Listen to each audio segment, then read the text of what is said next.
এক জাররা পরিমাণ গুনাহ নিয়ে যদি কবরে যাই, ওই কবরের দুই পার্শ্বের মাটির চাপ জমিন থেকে 9,30,00,000 মাইল উপরে সূর্য, ওই সূর্যের গরম সহ্য করতে পারো না রে যুবক।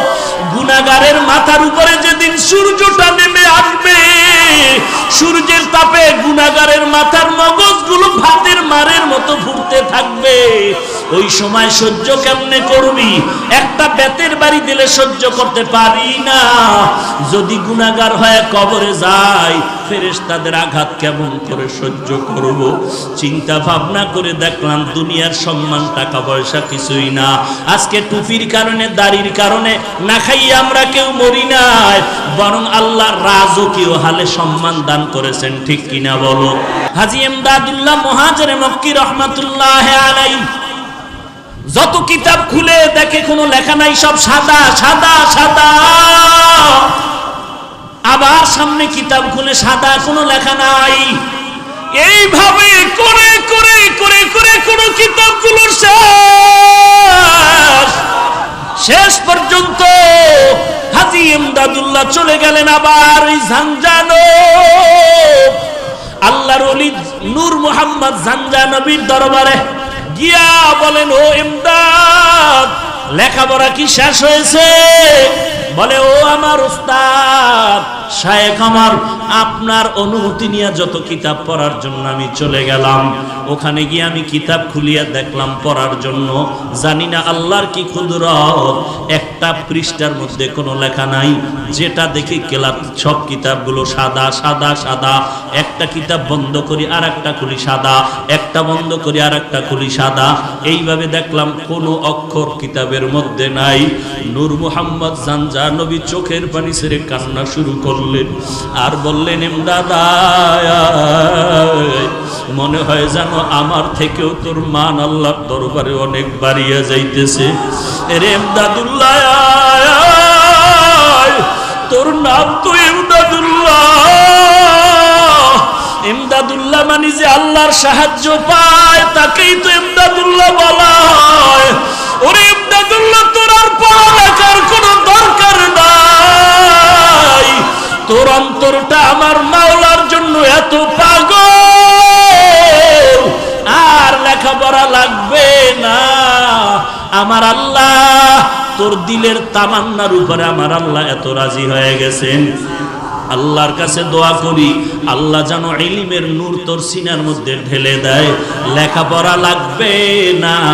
আল্লাহ যদি কবুল করে 12 বছরের জ্ঞান আল্লাহ ঘুমের মধ্যে অন্তরে দিতে পারে কি পারে না? ইলমে রায় জাজু করদান বেহিসাব, খলকে রাদাদান জওয়াবে বাসওয়া। এই আল্লাহর বান্দা কাফিয়া পড়ার পরে আর পড়তে পারে না, কারণ পড়ার জন্য যেই কিতাব খুলে দেখে লেখা নাই সাদা সাদা সাদা। এই ইমদাদুল্লাহ কেমন একজন আল্লাহর কুতুব! এই হাজী ইমদাদুল্লাহ আমার নবীর শানে যখন দুরূদ পড়তেন, নবীর দরুদে দাঁড়ায় যাইতেন। এই হাজী ইমদাদুল্লাহ যখন বসতেন ঘুমাইতেন, পাও দুটো বাঁকা করে বসতেন ঘুমাইতেন। কেউ প্রশ্ন করছেন, শায়েখ আপনি পাও সোজা করে কেন ঘুমান না?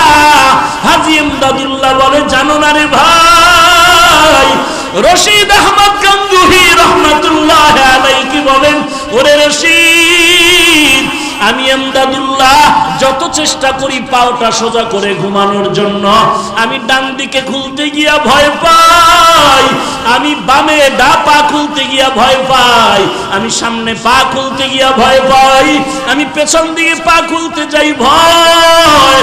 কারণ আমি যেদিকেই তাকাই দেখি আল্লাহর নূরের তাজাল্লি, আল্লাহ তাআলার নূরের তাজাল্লি দেখতে পাই। আল্লাহর নূরের তাজাল্লির ভয় আর আদবের ভয় আমি পাও খুলে শুইতে পারি না। আমি পাও বাঁকা হয়ে বসি, পাও বাঁকা করে শুই। ইনি হলেন হাজী ইমদাদুল্লাহ মুহাজিরে মক্কি রহমাতুল্লাহ আলাইহি। কেমন আগুনওয়ালা বান্দা! তার সিনার আগুন লাগছে রশিদ আহমদ গঙ্গুহি রহমাতুল্লাহ আলাইহির মধ্যে। তার সিনার আগুন লাগছে উজানির কারি ইব্রাহিম রাহমাতুল্লাহ আলাইহির মধ্যে, আর উজানির কারি সাহেবের সিনার আগুন লাগছে চরমনার সৈয়দ ইসহাক রাহমাতুল্লাহ আলাইহির মধ্যে। এরে নবীর উম্মতের দল, এইটা ফুৎকার দিয়া বাতি নিভাইতে পারবি না। এই আল্লাহওয়ালাদের মিশন তাবলীগ জামাত, এই আল্লাহওয়ালাদের মিশন এই কওমি মাদ্রাসা, আল্লাহওয়ালাদের মিশন এই ওয়াজ মাহফিল। অতএব এদিকে যদি কেউ আঙ্গুল বাঁকা করে তাকাও, আল্লাহর কসম তোর চোখ দুটো অন্ধ হয়ে যাবে, তোর আঙ্গুল বাঁকা হয়ে যাবে। দেওবন্দি এই ইলমের নূর বন্ধ করতে পারবি না। ইলমে রায়া জাজু করদান বেহিসাব, খলকে রাদাদান জওয়াবে বাসওয়াব। আমরা দেওবন্দি বলে জিকির করি, আমরা তাবলীগ বলে জিকির করি, আমরা উজানি চরমনাই বলে জিকির করি। টুপির কারণে সম্মান কমে নাই, বরং বেড়েছে। দাড়ির কারণে সম্মান কমে নাই, বেড়েছে। টুপির কারণে সম্মান কমে নাই, বেড়েছে।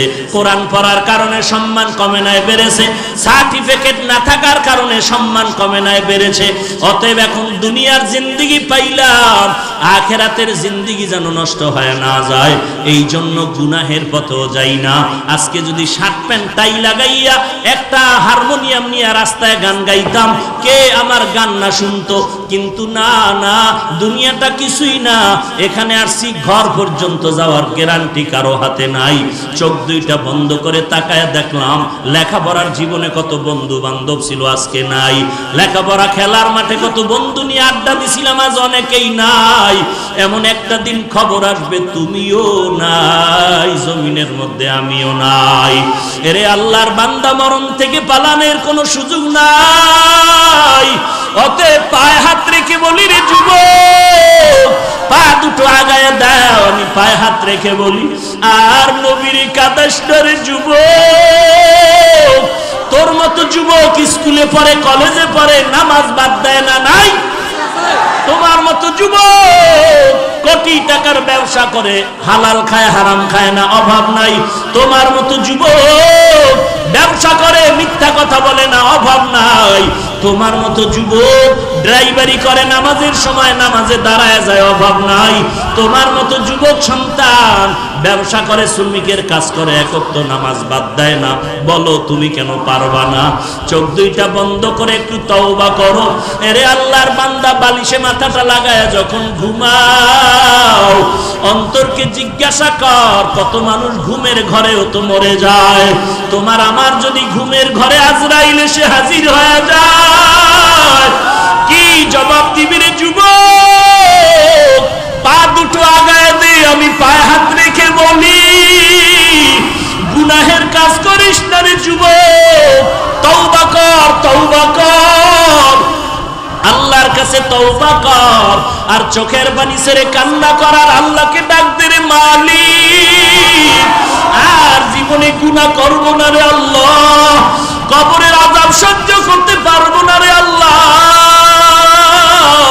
গুনার কারণে জাহান্নামের আগুন সহ্য করতে পারবো না রে আল্লাহ, তুমি আমাকে মাফ করে দাও। আজকে থেকে তওবা করতেছি, আর নামাজ ছাড়বো না, আর দাড়ি কাটবো না, মা বাবাকে কষ্ট দিব না, আর কোনোদিন আল্লাহওয়ালার বিরোধিতা করব না, আর উলামায়ে কেরামের বিরোধিতা করব না, কারো গীবত শিকায়ত করব না, আর দেশের বিরুদ্ধে জাতির বিরুদ্ধে ষড়যন্ত্র করব না। আজকে থেকে সহিভাবে ওই কোরআনটা পড়ব। হাজারো হাজারো মানুষ এ জমিনের মধ্যে আছে, একটা মানুষের এত দাম নাই কোরআনওয়ালা বান্দার যত দাম। কোরআন এমন একটা কিতাব, যে কিতাবের মধ্যে কোনো ভুল নাই, বরং এই কিতাবের মধ্যে ভুল থাকা তো দূরের কথা, ভুলটা থাকা আছে না নাই সন্দেহ করিয়া খুঁজতে গিয়া হাজারো হাজার বেঈমান কালেমা পড়ে মুসলমান হয়ে গেল। দুনিয়াতে যত কিতাব আছে, যে কোনো কিতাবের সবক একবার দুইবার তিনবার শুনতে ভালো লাগে, এরপর আর মজা লাগে না, বরং আল্লাহর কালাম বান্দা যতবার বলবে কণ্ঠ ভালো সুর ভালো তত মজাই লাগে। কথা ঠিক নি? আলহামদুলিল্লাহি রাব্বিল আলামিন আর রহমানির রহিম মালিকি ইয়াউমিদ্দিন ইয়্যাকা না'বুদু ওয়া ইয়্যাকা নাস্তাঈন ইহদিনাস সিরাতাল মুস্তাকিম সিরাতাল লাযীনা আন'আমতা আলাইহিম গায়রিল মাগদুবি আলাইহিম ওয়ালাদ-দাল্লিন।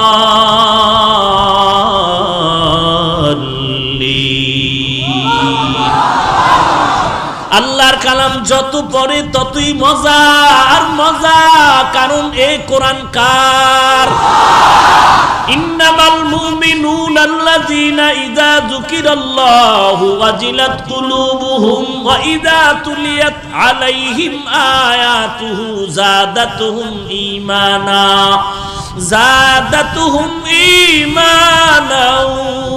ওয়া আলা রাব্বিহিম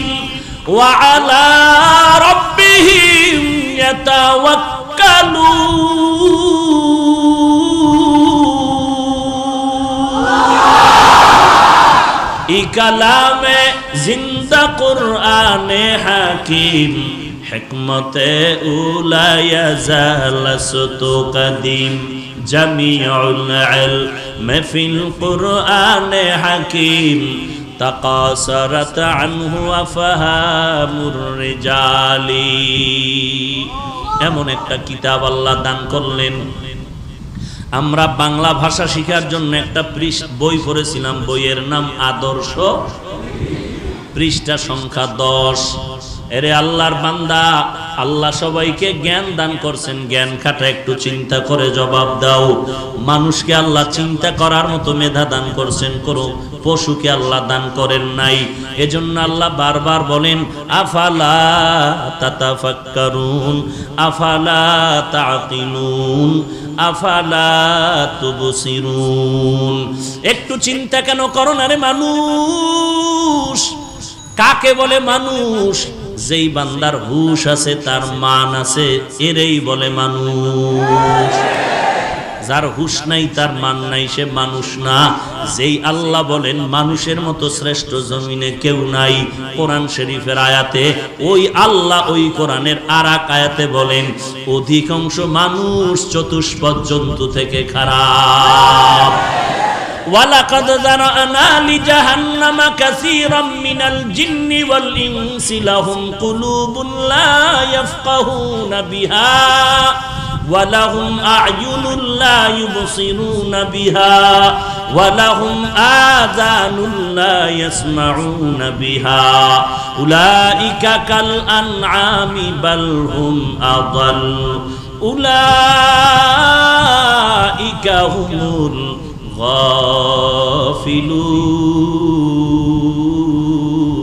গাফিলুন। আল্লাহ বলেন অধিকাংশ মানুষ আর জিনের জন্য জাহান্নাম। যাদেরকে আমি আল্লাহ আকল দিলাম, আকল দিয়া চিন্তা করে না, কলব দিয়া ফিকির করে না। আমি আল্লাহ কান দিলাম শ্রবণ করার জন্য, যা শুনতে বলছি তা শুনে না।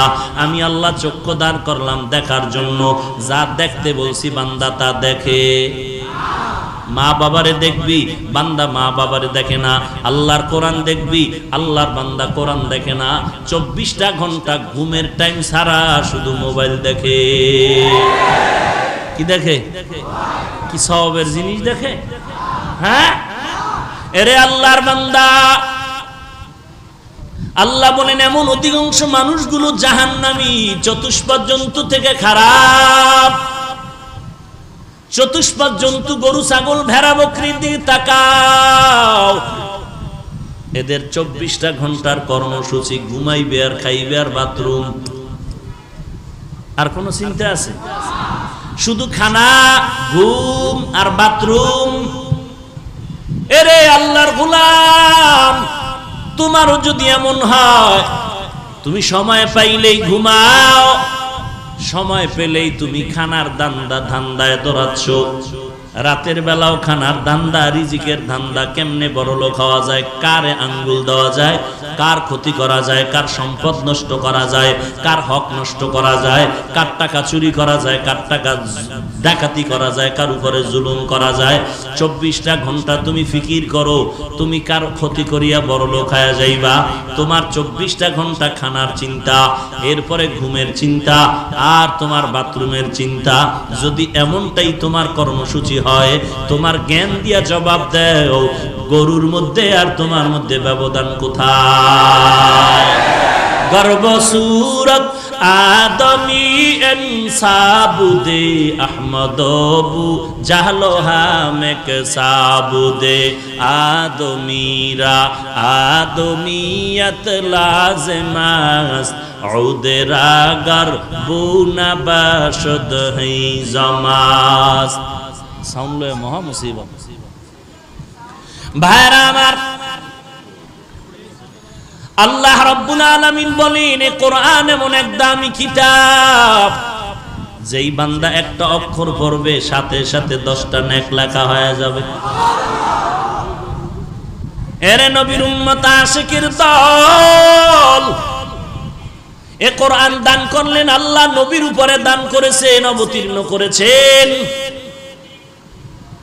এমন এক কিতাব, এমন এক কিতাব, এমন এক নবীর উপরে দিলেন। নবী নাই, কোরআনের গার্ডিয়ান নবী নাই। আজকে 1500 বছরের উপরে হয়ে গেল, আজও পর্যন্ত সে কোরআনের একটা নক্তা অক্ষরের ভুল কেউ বের করতে পারছে? বরং অনেকে চেষ্টা করতে গিয়া তারা কোরআনের কাছে মাথা নত করে কালেমা পড়েছে। ওরে আল্লাহর গোলাম, এমন একটা সুন্দর কিতাব, এই কিতাব হিন্দুরা পড়বে নাকি? বলো, এই কিতাব খ্রিস্টানরা পড়বে নাকি? এই কিতাব ইহুদিরা পড়বে নাকি? এই কিতাব নাসারা পড়বে নাকি? এই কিতাব বৌদ্ধরা পড়বে নাকি? কারা পড়বে? আজকে বড় দুঃখ লাগে, মুসলমান কোরআন পড়তে শিখে না। কোথায় গেল সেই দিনের ফজরের নামাজের পরে মক্তবে কোরআনের আওয়াজ? ফজরের নামাজের পর গ্রাম থেকে শুরু করে শহর পর্যন্ত মসজিদের বারান্দায় বারান্দায় এলাকার ছেলে মেয়েরা কোরআন তেলাওয়াত করে। কোথায় গেল সেই মক্তবের আওয়াজ?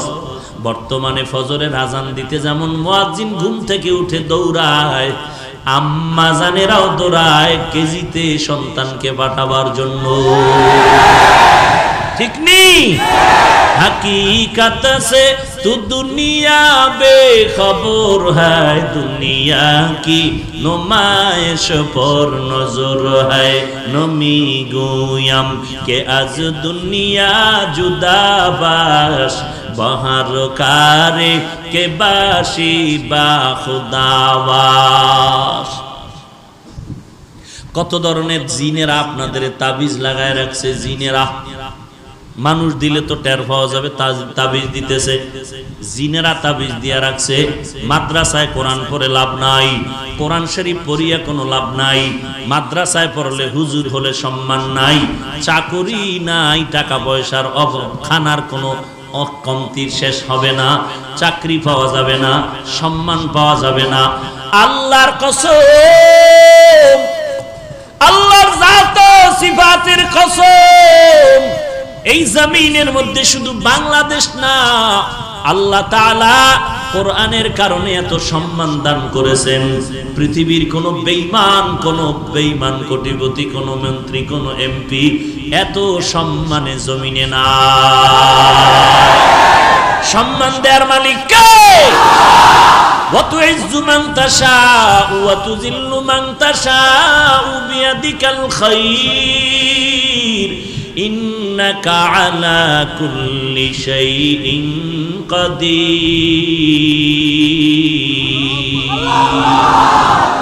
সব ক্ষমতা কার? আরো জোরে বলেন।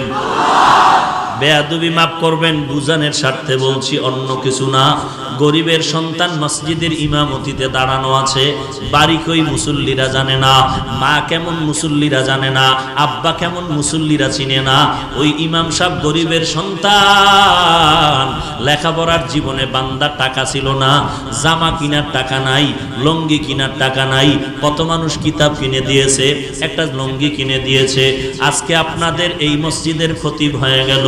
এই ইমাম সাহেব যখন ইমামতির মুসাল্লায় দাঁড়ায়, পেছনে এই দেশের ঢাকার বড় দামি 5 তলা বিল্ডিং এর মালিক পেছনে দাঁড়ানো, এমপি সাহেব দাঁড়ানো, মন্ত্রী মহোদয় দাঁড়ানো। ইমাম সাহেব যখন রুকুর মধ্যে চলে গেল, পেছনের এমপি মন্ত্রী কোটিপতি রুকুর মধ্যে চলে গেল। ইমাম সাহেব যখন সেজদায় চলে গেল, এমপি মন্ত্রী কোটিপতি সেজদায় চলে গেল। ইমাম সাহেব যখন বসে পড়ল, মুক্তাদি কোটিপতিরাও বসে পড়ল।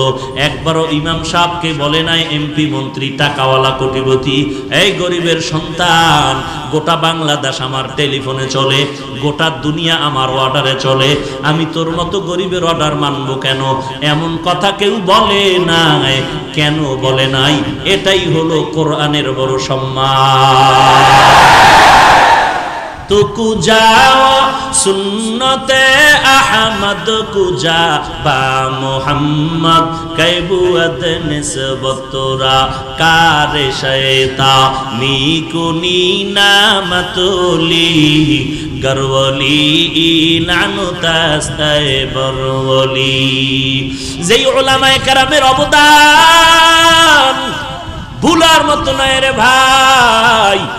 যেই উলামায়ে কেরামদের অবদানের কারণে এই জমিনের মধ্যে আল্লাহর জিকির চলে, কোরআনের তেলাওয়াত চলে। কথা ঠিক নি না? তোর বাপে লইছে উলামায়ে কেরামের অবদান।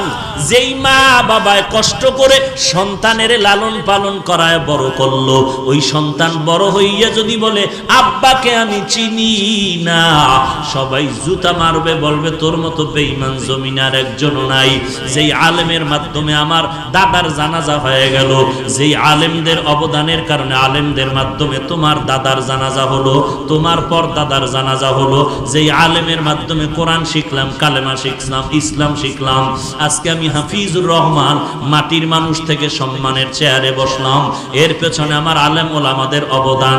এত অবদানের পর আজকে যদি কোনো কুলাঙ্গার বলে আমার আলেম ওলামা লাগবে না, তোর মতো বেঈমান এই জমিনে থাকার দরকার না।